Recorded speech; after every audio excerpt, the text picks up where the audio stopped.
This podcast is part of the No Phony Podcast Network, the home of independent awesomeness.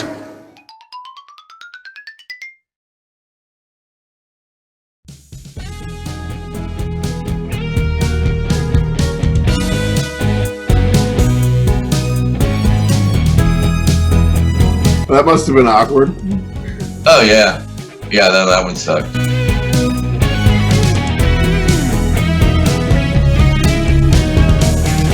Bob Vance, Vance Refrigeration.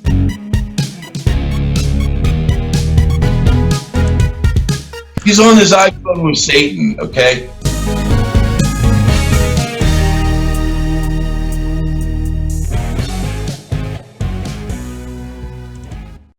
All right, here we are again, episode 4 of Deluxe Edition. I'm here with the ever-charming, beautiful Casey, and I love, we are such a technologically advanced podcast that you just had to play the intro music for me on your phone. Just another peek behind the curtain, folks. It's Casey's editing skills that we're all gonna benefit from in a few. How you doing, Case? What's new? Very good. How are you, Bill? I'm living the dream. Heaven can wait. I'm in the quar, waiting for it to end. The quar. Life in the quar. This thing has been crazy because all this time has passed, and it feels like decades have passed. But all this time is really just like 2.5 months, But it sure feels like a lot of friggin' time, and I'm so sore. Like I'm just laying around the house, I'm like that road that like is always closed, always has construction going on. It's like, are you ever going to finish fixing this thing? No, I'm that broken road, and it's just getting worse. Like I'm going to be a totally different person when this thing is over. I decided it's time to give my kidneys a break, make my lungs pay a little bit, so I stopped drinking, because that's a big thing. Everybody's been drinking a lot more, during this quarantine. Not me. No, I discovered cannabis. I now have my medical marijuana card. So, yeah, so no more high IPA calories. Now it's just munching after midnight when I shouldn't be, like a frickin' gremlin. So yeah, that's been really what's new in my whole world. How about you? What are you doing? Just the other day, I had to go to Texas for an emergency job. Came home yesterday, and it was a rough ride home. Flight got delayed. It's just a pain in the ass with all this quarantine stuff going on. Things are completely different with traveling now. Yeah, and you're always in the air. I mean, every time I talk to you, you're in some town, and I'm like, he made that town up. There's not really a town called. Where were you the other day? You were telling me you're in San something. I'm like, San Antonio? I'm like, no, he's actually in a real place I've never heard of. Yeah, San Angelo, Texas. Yeah, San Angelo. I thought you made it up. Nope, tiny little town in Texas with a Home Depot. Wouldn't that be amazing if all of our listeners are from San Angelo, and I just insulted them, and now they're going to be like, we lose all of our listeners. I didn't mean to insult you. It's not. I just didn't think you were real. We lose all of our San Angelo listeners? Yeah, they make up a big... Look at our demographics. It's 98% St. Angelo. Yeah, man, you're always in the air. And you do our editing, right? So you do a lot of the stuff. You must be up all night just drinking coffee and editing. I am, yes, especially on the road. It's what I do at night. As I do have another podcast called On the Road with Jim and Casey. And yeah, we do episodes Monday, Wednesday, and Friday at 6 a.m. Eastern Standard Time. So it's quite a bit of podcasting and editing. Well, we do a video too. You've convinced me that we have to do video because that's what we do nowadays with podcasting. I thought it was just an audio thing when I volunteered to do this with you. But shit, I got a face for radio. I really don't like being on camera. So you got to like Facetune me or something. Try to make me look a little better. Sure. But yeah, man, you're doing I'm going to turn around. It's like I look like I'm, a dog or something like that. I am learning Lightworks. I upgraded my Lightworks account, and I am learning Lightworks quite a bit. So you may see a logo down here in the corner now, or an icon, as Bill calls it. That's right.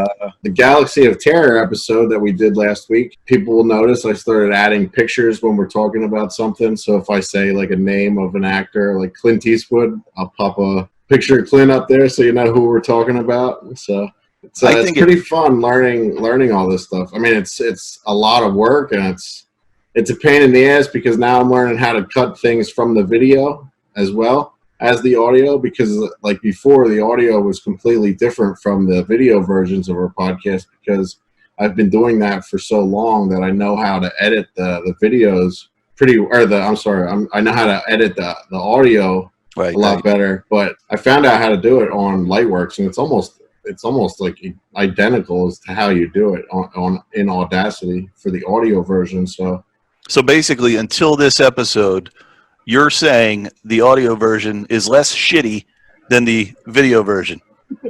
I mean, we have no problem being transparent on the show. We don't have any secrets. No, and so another secret. We already recorded the episode that you're about to see. I'll tell you, that was a really fun interview. I mean, he's got some stories to tell. We should definitely interview him again, but maybe when we can actually do it in person. For people who may not be totally aware of Robert is one of those sort of Renaissance artists. He's been in tons of different things. He's produced, he's written, you might know him from a lot of like early 90s and late, 80s horror, like some of those like really crazy, silly, low budget, tongue-in-cheek, like we're making this for fun, kind of just everybody enjoy and laugh and don't take it too seriously horror. And then, he's also in The Office. Like he's very well known for being in The Office, a show that I know Casey loves. So having that kind of diversity, it's really interesting to sort of dig in, which is what we do on the show, right? We dig into classic pop culture, try to get stories, try to get information that we didn't know about before. So that when we go back and we watch these things, these shows like his movie Psychocop and Psychocop 2, which are my two favorites, you get to look at these things a little bit more like you're maybe listening to something from a director's cut. He's definitely been around, like Larry Hankin that we interviewed. Mm-hmm. Robert's been in over 100 movies and television shows, and just has quite the background, and it's really fun to talk to. Yeah. So I say, why don't we just roll the tape, because I don't think people want to hear from us anymore. They're like, let's bring on the star. All right. So joining us today, the great Robert Ray Shafer. Hello. How you doing, man? You good? Greetings. Good to have you. Thank you. We're just gonna, kind of ask you some good questions. We really try to get like good stories, and we really like to get behind some of the cool pop culture things out there. So we'd love any kind of good stories that you might have, or anything from the old days, even the Office days. I mean, we're fans. We're actually very interested in some of the. I love the psychocop stuff and a lot of your horror stuff. So I'll probably be asking a little bit about that. I know, Casey knows a bit more about the Office stuff. So hopefully we'll have a great conversation. Well, guilty. I'm guilty on all counts. So the prosecution can have at it. I hear your voice and I'm kind of like, oh my God, that's that voice that I've heard for 4 decades. I mean, that movie came out in the 90s, so I can't do math. So I guess that's about 30 years old. Well, it's been a while. It's amazing how fast it went. It seems like I just started. Wow. Yeah. How many movies have you been in, and TV shows and programs and commercials? I mean, you've been in a lot of things. Oh, it's well over 100 and some credits. Think of John Carradine, the father to David Carradine and Keith and Bobby. I think he did 475 movies in his career. Really? Wow. Of course, at the end of his life, producers, he wouldn't travel to a set. He lived in Malibu, so the producers would come to would actually film him at his property. A couple of them shot him. He was a notorious drunk and drunk all Wow, that's crazy. I really like films when they talk about what's behind the scenes, and you did Dickdickster, which is actually a great movie. It's really funny. And what's really fun about that is I feel like, you're sort of showing some of the life behind the scenes. I always think about, growing up, you're watching movies and it's a fantasy world. You don't really think about how all that stuff is produced. And then as I got older, I said, well, it's got to be like a job. You still have to punch in and punch out, and there's just a lot of people doing a lot of things. And your movie was hysterical because it's like, oh wow, sometimes it can be dysfunctional. So have you ever had experiences like that in your career? Well, not to that extreme. Obviously, that's that's as weird a universe as I could create, right? What I was going for there, when I first started learning how to act, I went to acting school with a great LA teacher named Peggy Fury. And we studied playwrights and specific styles of theater, including French farce, which was the playwrights Moliere and Feydeau. And so the thing about farce is that it's amplified at pace and absurdity. So that's really, Dickster is absurd, but his world is still is weird and real enough in the end, even though it's absurd, you still kind of believe what's happening. It's a lower budget movie, right? I don't think that's an offensive thing to say. It seemed like you were thinking that way. Oh yeah, no, it's deconstructed movie making is what it is. I mean, I'm not ashamed to say it. I made it in 6 days for $75,000.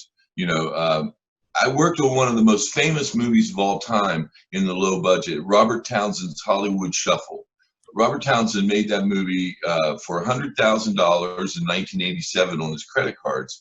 And so it only took me 30 years to realize what Robert was teaching me was make your own movie. Don't wait to get a part from somebody else. Make your own movie, play the role you've always wanted to play. So the part I always wanted to play was Peter O'Toole in The Stuntman. He's an absurd director. I mean, an amazing role for Peter O'Toole. Is one of the greatest actors ever. So that's really where the seed of the character started. Then I just made it even more ridiculous. Well, we know you're a writer on there. It also said that you're a producer. I've never really known what the role of a producer is. Is it somebody who comes in with the cash, or is it somebody who's like, I'm working for the person with the cash and I'm going to help shape it? It's all of that. I mean, I don't really like producing. It's too much work. I mean, I did everything on this movie, which is great because it makes it my movie. But also when the distributor says, I need a line by line of everything that's said and done in the movie. Who did that? The producer, me. I mean, that took me a couple of days to do that. It's funny. I always tell a funny story about this. When we made that movie Dickster, I wanted to make it what's known as comedy safe, where it could play on TV. So that meant that I didn't write many swear words into the script. However, it ended up with 54 F-bombs. That was just the actors. I mean, actors just can't say a sentence without it anymore, right? I mean, Tim Abel, who played Tony Bertoni, the hitman in the movie, he drops 4 of them in the first 20 seconds on screen. And so I was like, Tim, none of this is not comedy safe. But, and now when I'm cutting the movie, there's no way to cut any of it out or cut around it. I don't have alternate takes. I didn't take the time to do them when we were shooting it. But the amazing thing about making the movie was that, like I said, we did it in 6 days, but we were actually doing 15-page days and wrapping early. Of course, the key to that was the mockumentary style. We had 3 cameras going at all times. So every scene is covered, wide, medium, and close. And so amazing how much footage you have when you have 3 cameras running. You have to sit with the editor and sort of direct where the edits are made, or is an editor somebody who just kind of goes off and tries to create something from that person's own vision? Because I can't imagine you're also sitting in the editing bay. No, I cut it. I insisted on having final cut. That's the only way you can make the movie yours, is if you're the one who's cutting it. Now, I had an editor who worked inside the scenes, but I assembled all the scenes the way I wanted them. And like I said, with handheld cameras, that changes the perspective. That means you're not having to worry about crossing axes and all that kind of stuff. I mean, you can grab inside the shot. So he fine-tuned my scenes, but no, I cut it. I love cutting it. That's how you make a movie. You got to have the footage to make it, but it's all about cutting it. The first edit of Dickster was 2 hours and 11 minutes. Now, you can't have a comedy that's 2 hours and 11 minutes. So I cut that down to 87 minutes. And it was hard because I loved this stuff. It was funny. I mean, I didn't want to get rid of it, but did it keep the narrative on the train track? And like I said, I wanted to be at farce pace. So that means that fast. So you're saying farce pace, like F-A-R-C-E, like it's a farce. F-A-R-C, farce. Yeah. Oh, it definitely. Yeah. I get that. I get that because it's one of those movies where something is always happening next, and you're just, what's going to happen now? Well, there has to be a fight in every scene, right? Dick has to have a fight. There has to be conflict. I mean, listen, here's the thing about Dick Dickster. He's everything that Hollywood claims to hate. Hollywood claims to hate misogyny, but they're misogynist as hell. They claim to be, hate racism. I don't, I've been around it for 40 years. I've seen a lot of it. So, as long as you say you're a good person, then everything's fine, right? Oh no, I hate racism. Or Harvey Weinstein is essentially dickdickster. I mean, a buddy of mine was Harvey Weinstein's driver, personal assistant for 2 years in the 90s. Miramax was at its heyday. And I remember saying to him all the time, he would whine to me every time we went out and played golf. He'd say, "Oh my God, this Harvey, oh, what an animal." And I was like, "Well, quit. Why are you working for the guy?" And he's like, "Well, it's Miramax." I mean, he loved the prestige. So he ate the shit burger because he liked telling everybody, "Oh, I'm Harvey Weinstein's personal assistant." Again, the most danger was taking the walk up to the dude's hotel room. Of course, a lot of them took that walk. So draw your own conclusions. So, Robert, how did you get into acting? Did you want to be an actor when you were a kid, or? No, I never had any desire. I knew nothing about it. I mean, I didn't even really watch movies or TV as a kid. I mean, really the extent of my viewership was Happy Days. I liked Happy Days. But I didn't know much about film and television at all. And then I moved to LA and I fell in love with an actress, and she corrupted me. I blame her. It's all her fault. So you said you went to school, acting school. Well, can you tell us a little more about that? Well, Meg Ryan was in my class. Nick Cage Michelle Pfeiffer. I mean, it was the creme de la creme. I mean, Lily Tomlin would come in and do her bits for our class. She was friends with the teacher. Peggy Fury was from the Actors Studio in New York. She was old school. I mean, her connections were to Brando and Dean and the Actors Studio. I mean, Lee Strasberg, she was his right-hand girl. So that was our connection, and it was Stanislavski method, blah, blah, blah. And so I learned how to be a theater actor. And my girlfriend, I'm just going to get this out. It was Susan Day from the Partridge Family. So she was a very famous actress.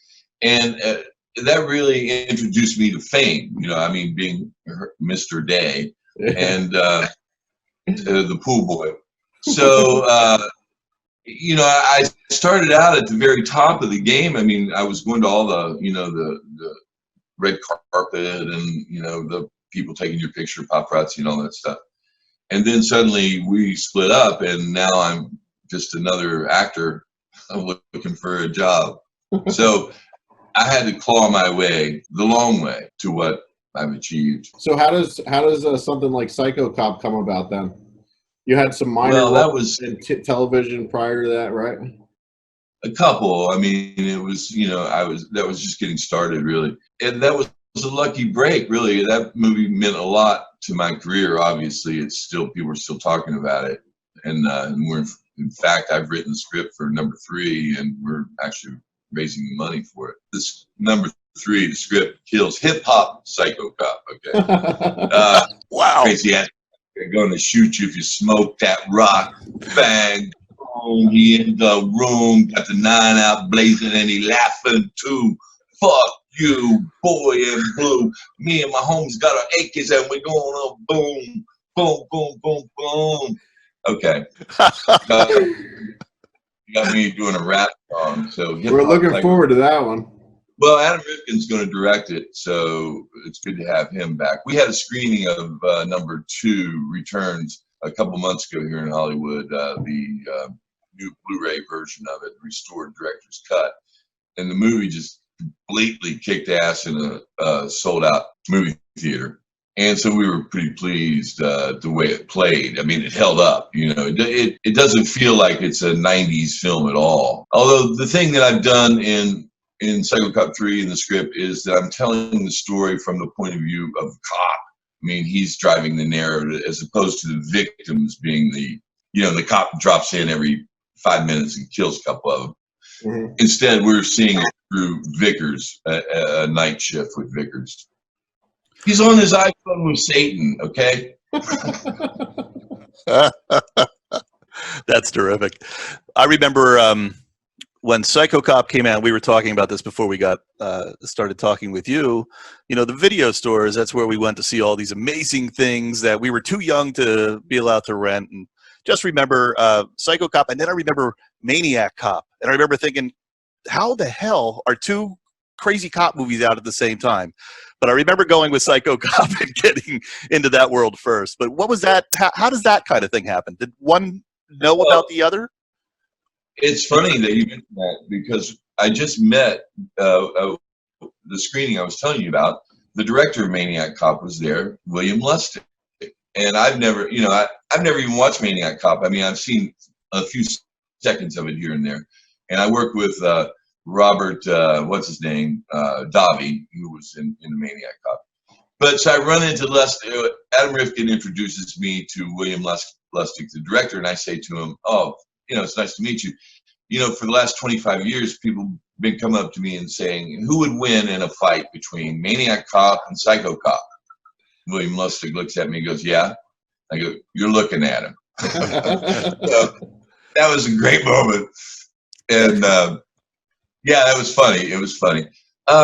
Well, the weird thing that happened was we ended up with the same distributor. And there was a big lawsuit about the artwork being similar, and so the title, the reason the film got made at all, the producer of the film, Cassian Elwes, who is a pretty big time producer, as it turns out, later won an Oscar for Dallas Buyers Club. So he's made he made a ton of movies. Later became the vice president of independent films at William Morris, which he went from producing to being an agent for 15 years, which is kind of where Psychocop 2 came out, and then he became an agent, so he was no longer producing. So that's one reason we never made more of the films. You hear my cat there. That's okay. So how I got the part. I go to the audition. The only reason that Elwes made the movie was because he liked the title. He never even read the script. He just made it because of the title. In fact, the funny story is we were trying to shake him, get the money loose from him, right? So the director and the producer say to me, "Why don't you go over to his office in Beverly Hills dressed as a cop?" And I'm like, "What?" And they're like, yeah, get the costume, go over there, see if we can shake him loose." So I rent the costume for $100 from Western Costume. I show up at his office unannounced in Beverly Hills at 2:00 in the afternoon, and I sit there in his office and I act like Psychocop for about a half an hour. And he finally looks at me and he says, "Okay, we'll make it." So that's how we actually got it off the ground. The producer on the film was Jessica Raines, who was Claude Rains' daughter. I'm a huge Claude Rains fan. I mean, he's a hell of an actor. If anybody doesn't know who Claude Rains is, check out a little film called Casablanca, maybe. But of course, he'd also done a horror film called The Invisible Man, which they recently remade, I believe. But the Invisible Man is just pure horror. I mean, it's beautiful, really, because the horror character in that is so tortured by his invisibility at the end. It's not an advantage, It's so anyway. When I go to the original audition, the piece that they had me reading for that was nothing from the script. It was from Sam Shepard's play True West, very famous play, been done by everybody. It's like a measuring stick for young actors, right? So I knew it. I knew it cold. I just seen John Malkovich and Gary Sinise do it, and Shepard's really tough a playwright to do. The language is so exact, and so I could hear all the other actors in there just butchering it, because they're, it's like I said, it's a hard piece to do, especially on a cold reading. I mean, you need months of rehearsal to be able to to do this thing. Like I said, I was ready to actually put it up on stage. I knew it. I'd been working on it in my class. So right away, I was so, I won that part right there and then. with the first audition, there was no doubt. I mean, I think immediately after that, I got the call. And I think it was your movie was second, but probably not by more than a few months. And that's happened in Hollywood. I've seen, you have your 3 end of the world movies that all seem to come out at the same time. Suddenly there's a Robin Hood and then there's another Robin Hood, and this happens. And I always wonder how that coincidence happens. But then I start to think, well, there's got to be. It's you guys are in an industry. You talk within your industry. Did something leak out, that this was being made and somebody else copied it? Listen, I was at a party one time and I pitched a movie called Kingpin, a bowling movie. And the next thing I know, there's a bowling movie called Kingpin. And I learned also and I don't want to say this for sure, but I was at a party one time and I said, you know what, that James Fenimore Cooper novel, The Last of the Mohicans, that needs to be remade. Boom. I don't know if you've seen Michael Mann's. That's the greatest thing he ever did by far. I mean, that movie is perfect. That's a perfect movie. If Kingpin was your idea, that's one of my favorite movies, man. It's brilliant.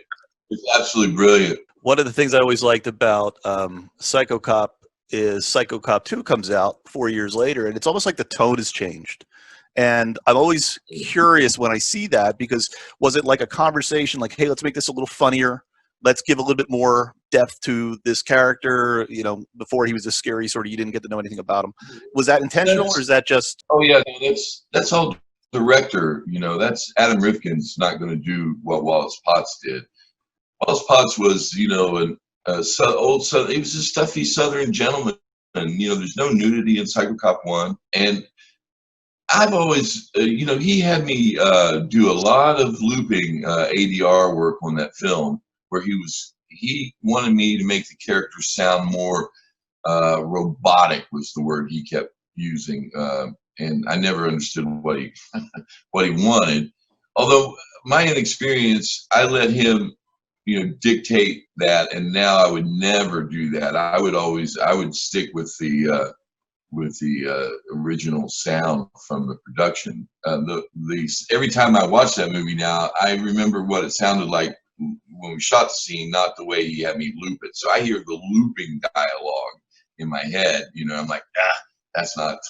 Look, the performance doesn't exactly match to the dialogue in my ear. I mean, I'm the only guy that knows that. So. I'm curious, like there's one of my favorite scenes, and I remember it as a kid, the final 2 that are running, you see them drive away, and then suddenly you're on the roof of the car. Like, I love stuff like that. So it doesn't make any sense. You got some superpowers there. Yeah, sure. When you film stuff, do you kind of get a sense of order when they're filming it? And do you watch the movie and go, well, they sort of cut this out? I guess what I'm asking really is, do you sort of feel like sometimes you have control of this whole movie, you have control of the character, and then you see the final version and you say, well, those are choices I wouldn't make. How does that feel when this is your art too, That's the dilemma, right? I mean, that's the eternal battle between directors and actors about who is controlling the performance. Again, when we talk about ADR, later I learned that Brando loved ADR because he felt like that was the last chance he had to control the performance. Now he's only in a room with one guy. He's only got to fight with one guy about what he wants to do with it, right? So that's why he always mumbled his dialogue so that he could get to the ADR room. Now you can see how they've assembled it, so it gives you a little bit more of an advantage, when you're hopefully stringing the movie together. I'll give you for instance. I was doing a movie with Nick Vallelonga, who just won 2 Academy Awards for a little movie called Green Book, and he was the writer-director on the piece, and there was this big, long, I had to do probably 2 pages of movie dialogue, and that's, a long time, 2 pages. I mean, the blocks of dialogue, they were huge. I felt like I was talking forever. And it was all exposition, right? I mean, I was explaining all these different things happening in the movie, which I hate to do. I hate to, that's not what movies are supposed to do. You're supposed to show it, not talk it. But anyway, so the scene, he wanted me to yell this thing for like 2 pages. I mean, forever. Your girlfriend's a psycho, went on and on and on. So I didn't want to do it that way, but I said to him, Kim, let's do it this way. So he said, sure, go ahead. So we do it the way I want to do it, which is much lower, much, more nuanced. And then after it's over, I realized, well, hell, he's not going to choose my take. He's going to choose ones he liked. He wrote it that way for a reason. So, I was sure enough, then we go and see the screening of the movie.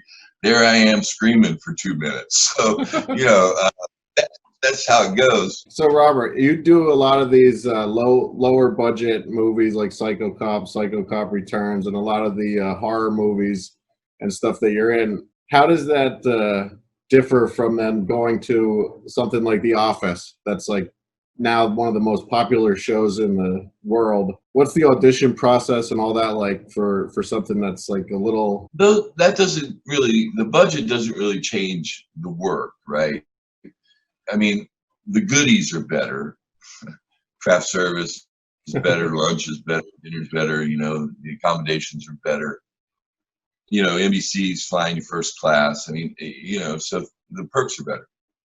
The attention's better, right? I mean, in this world, it's hard to get any attention on anything now. So it's stunning. I mean, what The Office has achieved after the fact, after it's been over, it's bigger now than it ever was, and only getting bigger. It's never been done before, so we're in new territory here. The thing is working on low-budget films, it only made me ready for The Office to shoot that at that pace and those number of pages, and really focusing. I mean, you gotta really concentrate hard when you're shooting big budget stuff. You don't want to be the one that to fuck up. Yeah. So I noticed all the stuff behind you there, the Vance Refrigeration logo and all that stuff, whereas Bill calls it an icon. Is that all from the set? Well, yeah. I mean, it's a genuine. One of the prop guys called me and said, "Let's have lunch," and he gave it to me. And recently, one of these, there were 2 of them, and one of them sold at auction for $3,000. Oh, wow. So, and that wasn't even signed. So make your best offer, because I'll sign it for you. And let's start the bidding. I don't know, at 3,000. That was the parking lot sign, and this is my studio. I shoot cameo.com videos. Are you familiar with cameo.com? Yep. So I do fan videos, weddings and graduations. I actually broke up with somebody. That must have been awkward. Oh yeah, that one sucked. So you were introduced on the 10th episode of The Office, at the Christmas party episode, and your famous line from the show is Bob Vance, Vance Refrigeration. Bob Vance, Vance Refrigeration. Bob Vance, Vance Refrigeration. Now, I'm not tired of saying that. I've been saying it for 15 years. So I will say that was chosen in one of these lists, as one of the top, number 5 on the top 10 office moments. I never thought anybody would include that on a top 10 office moment list. So yeah, it's a good one. Most of you were in how many episodes? 24? 24, but 5 of them were doubles. So, really 30. Okay. Yeah, I mean, a lot of the episodes with you in it are some of the more famous episodes, the more popular ones. I did. Well, the party, Bob went to the parties. Mm-hmm. There was also a big fan theory that because Bob knew that it was being filmed for a documentary, that he was doing that for free advertising. Well, what is that? Occam's razor? Whatever is the simplest explanation is the correct one. That's it. I mean, Bob is aware. Listen, the key thing about Bob for me was that he was a combat infantry officer in Vietnam. Okay, that dude is not walking into a room and not noticing that there's documentary cameras. I mean, he notices everything, everybody. He's on constant alert. He's a Marine. I don't, if you know any Marines, they're always Marines. They never stop being Marines. If you ever tell a Marine, "Oh, you're an ex-Marine," they will correct that immediately. No, sir, I'm a retired Marine. I'm not an ex-Marine. I'm still a Marine. So that's always what governed Bob's behavior most. Once a Marine, always a Marine. Yeah, my dad is a Marine. So was that something that they told you that you were supposed to portray, like a Vietnam Marine vet? Or is that something that you added to the character? That was in the script. I didn't take that. I didn't make that up. No, that's, when you're first formatting the character, I don't want to get too, silly in the process here, but, you're looking for clues. So the writers give you clues. Bob was, the first material was more Michael Scott. He was more like Michael Scott. One of the first lines was at the party, at office party, he says, sick. He says, "Oh, that man, that's sick, sextastic." I can't even say it. Thank God they got rid of that line. But when I learned about the Marine, the other thing is, when Bob comes in there, all I was thinking there was hit these dudes with some big energy, because that's the droll three of droll threes right there. Stanley, Kevin, and Ryan. Come on, that's it. If that's not a disaster lineup, I don't know what is. Yeah, so because I guess that was one of the things that they wanted you to portray was the Marine, I guess that's why Phyllis says she likes to wear short skirts, and when you guys go out, so she can watch you beat up people. Well, stop looking at her cleavage, man. Listen, a good little bar fight every now and then.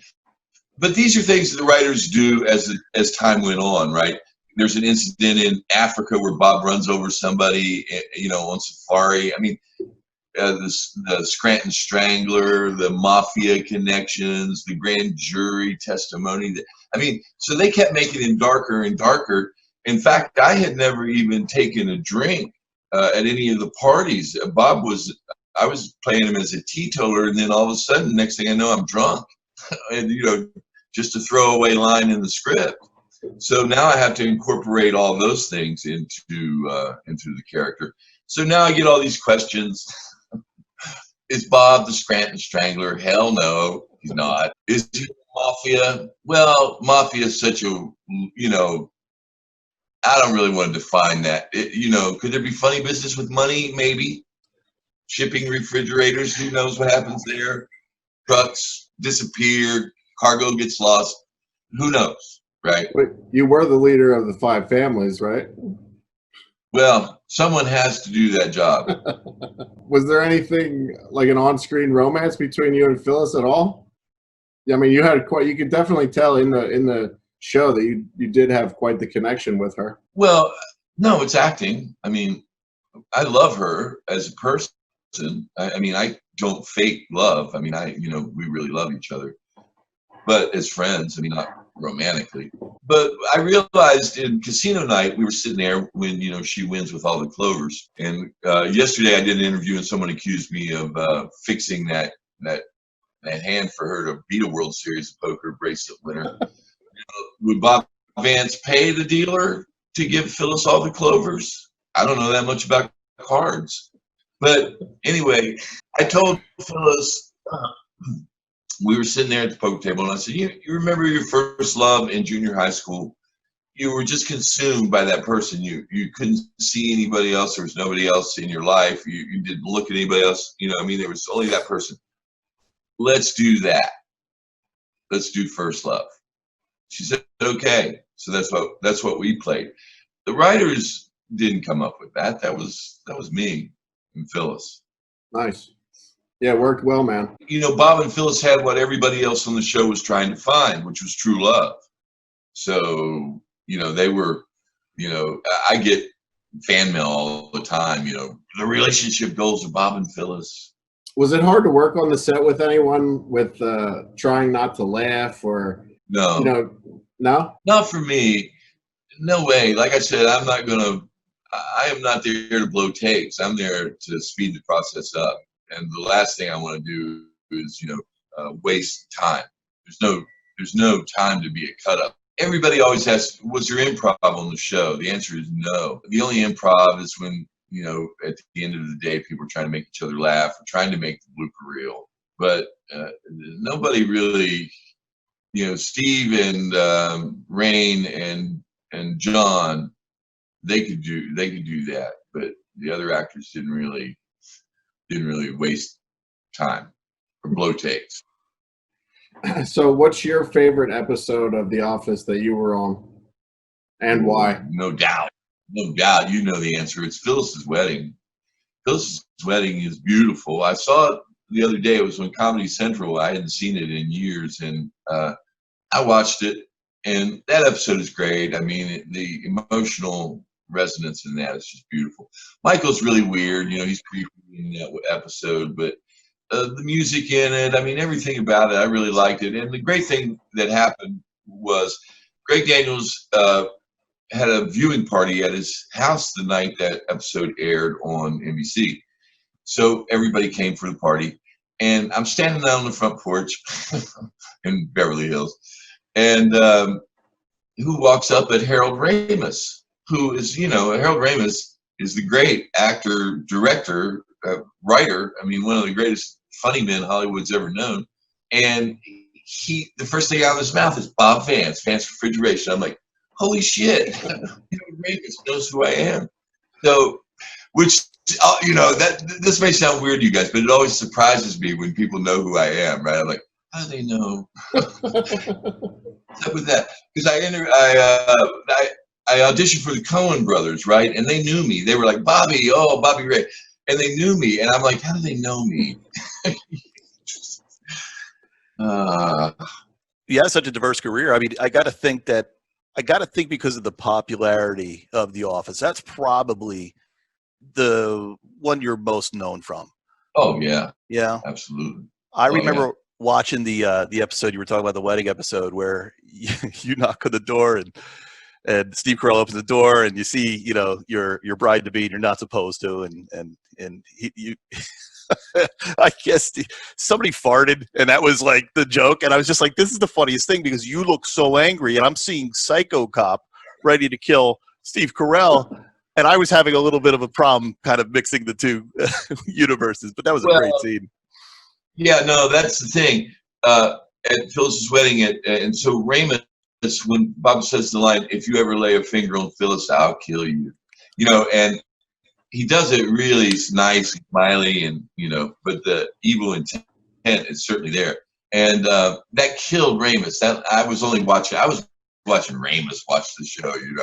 I could care less what the rest of the people thought, but that line just killed the room, and so when you make your peers laugh, you feel good about it. That's a good scene. We got to wrap up soon, but I'm always curious to hear, you have such a long career. What are some of the greatest things in your career that you remember, you look back fondly on, that just always, stay with you? And then also, what's maybe some of the worst moments? Like, what's something that maybe happened where you're like, it was not great, that didn't work out so good, but I've learned from it. I always like to hear both sides of professional lives. Well, it's always the making of the picture or the TV show that, the making of it is the thing. It's not the finished product, although you like for those things to both be good, right? I always tell this little story. I was doing a play, a cowboy play. It was called Mojave. And I had this big monologue. I was standing at my father's grave. And, I'm talking down, "Oh man, you were this, you were that, you were a son of a bitch." And all of a sudden the director stops me and he goes, "What are you doing?" And I'm like, "I'm talking to my father. What do you think I'm doing?" And he's like, "No, your father's not in the ground. He's up in heaven. Stop looking at the ground." And so the second I changed that, just that little move there from seeing him in the ground to talking to him in heaven, well, that changed everything. I mean, the emotion that suddenly freed up. I was weeping like a newborn baby. I mean, it was it was really powerful. I like little moments like that. The only down times, I think, are when directors try to screw with me psychologically. That's a tactic. that directors will use. You know, that's what Dickdickster says. The very first line of the movie is, you got to do what you got to do to get the shot. So, you know, the director will do anything to get his shot. I mean, so you have to learn how to protect yourself in that situation. You're not a puppet. You know, you're your own artist. And I don't really like people messing, and it doesn't happen very often. Trust me, I'm 6'5", 225 pounds. So you have your hands full. I can guarantee you that. I'm a West Virginia hillbilly. Never forget that. Where in West Virginia are you from? Charleston. Charleston. Oh, it's beautiful there. Yeah, I travel for work, and I've been there quite a few times recently. There's a good barbecue place there. Where you at? We're in Pennsylvania. Where you at? Oh, Pennsylvania. Okay. Yeah, but I travel. I've been to Charleston, and there's a good barbecue place there that I recommend. It's called Dem Two Brothers. It's really good. We're about an hour from Philadelphia, west of Philadelphia. Okay. We're pretty close to Scranton. Yeah. I've been there a bunch, and obviously in the last 15 years. I like Scranton. Yeah, so Scranton loves Bob Vance. Everybody loves Bob Vance, man. Well, I was there to throw out a baseball at the Rail Riders. The Yankees AAA team has a beautiful stadium there, and so I was at this little restaurant in downtown Scranton, you know, with some of the newspaper people, and word got out that I was there. You know, somebody made a call. So all of a sudden, there were all these University of Scranton students that had come running down the hill to this restaurant, and they were all sweaty and, you know, here, talk to my father. Bob Vance is here. You know, it was like a pandemonium. And I felt like a Beatle, you know, so it was always a good feeling. That's got to be awesome, man. So I heard you say that you're a theater, that you did a little bit of theater work too. What do you prefer, film or theater? Well, theater is way more engaging for an actor. I mean, you sustain a performance for 2 hours consecutive. You know, film and television is little starts and stops. You work, you know, 30-second burst, a minute. Now we're going to relight it. See, that was the thing I was going to say earlier, the difference between low budget and big budget. Dickster, we were doing 15 pages a day. The pace is frenetic. Then I went and did Pee-wee's Big Holiday, which was a huge budget film. And so we, you know, we said a lot of sitting around, a lot of waiting for everything to be perfect. You know, I mean, the set design and the costumes. And so the whole day was spent getting the shots ready as opposed to shooting, which is really the world that I like. I like to work. I don't like waiting around to shoot. No, then theater makes sense. Well, Robert, thank you so much for, you know, taking some time to chat with us. This was fascinating. Learned a lot. Hope you had fun as well. And, you know, hopefully we get a chance to talk again when Psychocop 3 comes out. Hip-hop, Psychocop. So, Robert, tell everyone where they can find Dickdickster and find all your work. You have a website. I purchased some Vance Refrigeration stuff from, is that Redbubble where you can get that stuff? Is that you? Well, there's tons of stuff. I mean, there's pages and pages.